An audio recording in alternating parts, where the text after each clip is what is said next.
Hey guys, hello everyone and welcome to the channel. So since the time CSIR has announced their result and you all know what happened in the result, right? The cutoff was high, number of seats were less.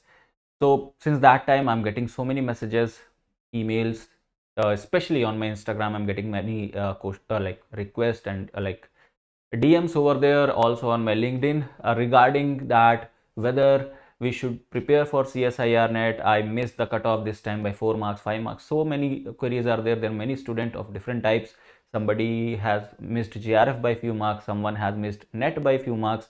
Although their marks was good, like it was 100 and 100 plus, still they missed the cutoff. So uh, there was a very general question that whether it is worth to prepare for CSIR net. Okay, also I was going through the comment section of the previous videos, and there also I got to see that there are many students who are commenting that let's leave CSIR and start preparing for some government job or something. Okay, so I just thought of making a video regarding this, and let's discuss that whether it is worth preparing for CSIR now, considering the decreased number of seats, considering the higher cutoff, considering the cutthroat competition in CSIR, and whether it is worth to sit for this exam, qualify this exam, and all the things related to that. Okay, so first of all, if you want to prepare for a government exam, if you don't want to prepare for CSIR net, it's totally your personal, like your opinion or your choice. Okay, I am here just to talk about and just to give you an idea that what are the options, you can say, or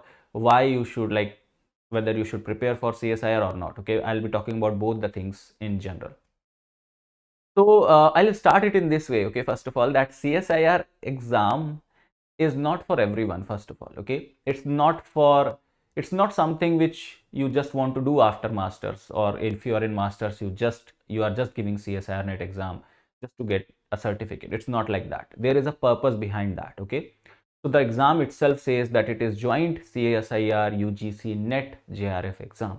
Now it all means that there are two organizations, CSIR and UGC, who are combinedly conducting this exam, and the purpose of this exam is to make people eligible for two major things in India. First, JRF, that is Junior Research Fellowship, and the second thing is to be eligible for NET, that is National Eligibility Test. Now, what is the purpose of both the things? So first of all, I'll talk about NET. Okay, so in India, if you want to become assistant professor, if you want to teach to like universities, or become a professor, assistant professor, and like you want to go in academia for higher studies, for higher education. Okay, I'm not talking about school, I'm not talking about degree colleges, I'm talking about universities, IITs, ISERs, and all those places. In that case, UGC NET makes you eligible for that, particularly for all the UGC approved institutes, which include all the like all the universities, whether it is a state or central university. So if you want to become assistant professor in these places, then you have to qualify this exam. There is no other there is no other option apart from that. Okay, so that's the sole motive of this NET exam, or to qualify NET exam.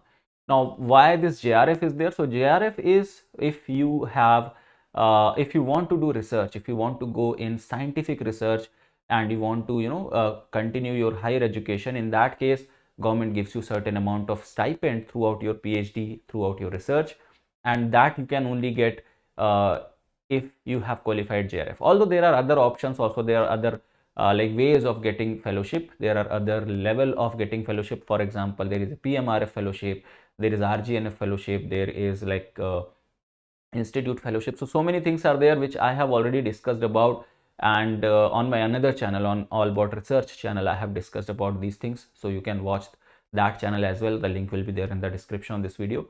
So yeah, there are other options apart from JRF, but in like in general, if I tell you, so JRF is a exam, or sorry, JRF is a certificate which makes you eligible to get certain amount of fellowship throughout your PhD, and like for 5 years. Okay, so the idea behind JRF is to make people eligible to do research on their, like, by getting certain stipend, because when you do research, you need some money to support yourself, your financial needs.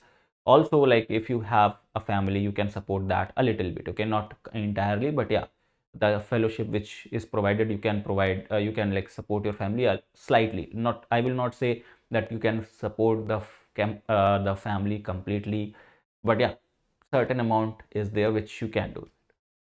So that's the thing. Okay, so if your aim is to become assistant professor, in that case you have to qualify net. And in case if you want to go in scientific research, you want to become a scientist, in that case you have to qualify JRF. Now qualifying JRF makes you eligible for more things. For example, if you just have a net and you have not done PhD, just you have qualified net, in that case you can only become a lecturer. Okay, you cannot become a professor, you cannot take student under you, or you cannot conduct a lab. You cannot have a lab where students will be working under you. So there are other criterias behind it, so many things are there. I'll not go in that technicality, but in total or in general, I just want to tell you that these are the two major things for which this exam is there. Okay, so if your aim is apart from this, if your aim is not to become assistant professor or to go in scientific research, if your aim is apart from all these things, if you want to do some job, or if you want to join somewhere and want to earn early money, because this process is a little longer. You have to do research and then postdoc and all those things, so the path is little longer. So in case if you don't want to do that, you want to go in private sector or want to earn money, so there are different options. Okay, and I have made a very good video on that regarding career options after MSc, and that also is on my another channel which is all about research. I'll again give you link in the I button, you can watch that video. Okay, so yeah, as I was telling, that your all depends upon your aim.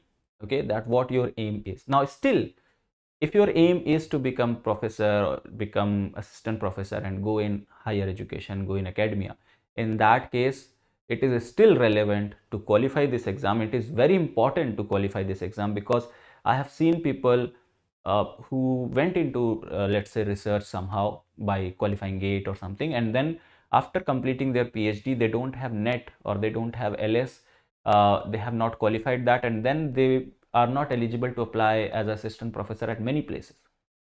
So that's why it becomes important to qualify this exam within completion of your PhD or after your masters, whatsoever you are planning. So that's the thing which you should keep in mind.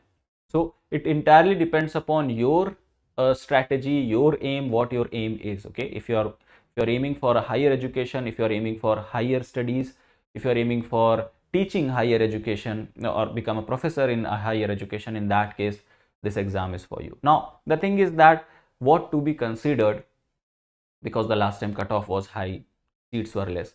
So I have already discussed about this, that the cutoff went high because of a major reason was that number of seats were reduced. Now we don't know in the next exam whether CSIR is going to like increase the number of seat, or it is going to reduce the number of seat, or it is going to keep the number of seats same, because CSIR does not disclose this till the results are announced. So till the results are announced, CSIR never tells about the number of seats. It's not that transparent. Okay, for this we have like mailed CSIR. We are constantly asking them that in order to make it a little bit transparent, or I would say in order to assure students, you should announce the number of seats when you are like giving the notification for the exam. So till the time you get the notification for the exam, like you can announce how many seats you have. But then the thing is, I can also understand that why exactly they are not giving the total number of seats. That the reason is, see, the exam is conducted by NTA, that's another organization, and the intake is done by CSIR and UGC. Now within this 6 months, the number of intakes also depends upon that how many students got graduated, or how many students got PhD, and how many new vacancies of PhD are created. Okay, so it depends upon that also. So depending upon that, the factor actually fluctuates.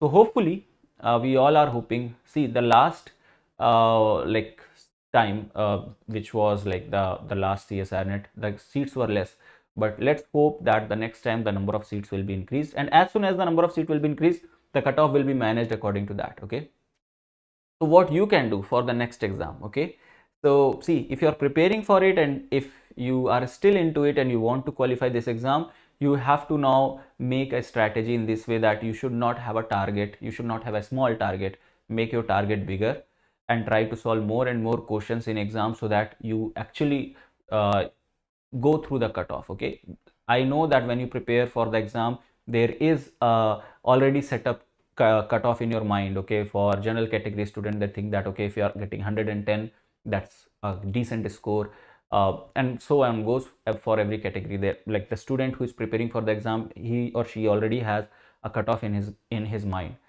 So what I will recommend you is increase that cutoff a little bit. Okay, so I'll be talking about that in detail in the next video probably, where I'll be talking about the strategy for the next CSIR NET exam.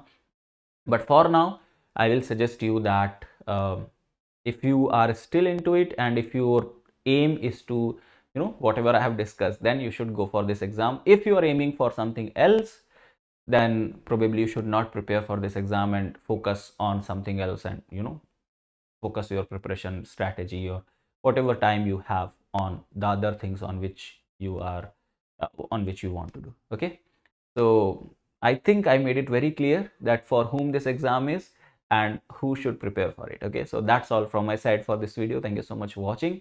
If you have any other query, please do let me know in the comment section. I'll try to answer you over there itself. And that's all from my side. See you guys in the next one. Till then, have a great day. Bye bye. Take care.